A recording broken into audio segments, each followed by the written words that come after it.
নমস্কাৰ বন্ধু বান্ধৱীসকল, আজি মই তোমালোকৰ কাৰণে HSL এক্সামৰ কাৰণে যিটো কুৱেশ্যন বাৰে প্ৰতি ৰিপিট হয় সেই কুৱেশ্যনটো দিবলৈ ওলাইছোঁ। সেই কুৱেশ্যনটো হৈছে z minus 7 plus 7xy minus xyz। এইটো কুৱেশ্যন ভালকৈ চাবা। এইটো কুৱেশ্যন উৎপাদক কৰিব লাগিব, ফেক্টৰাইজ।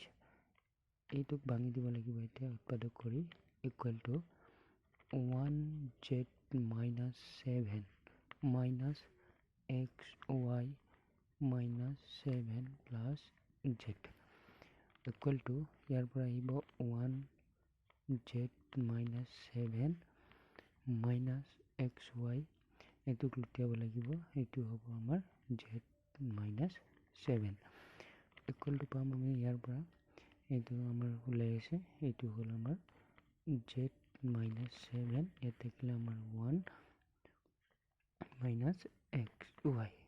এইটোৱে ইমানেই। এইটো কুৱেশ্যন তোমালোকৰ 3 মাৰ্কছত থাকিব।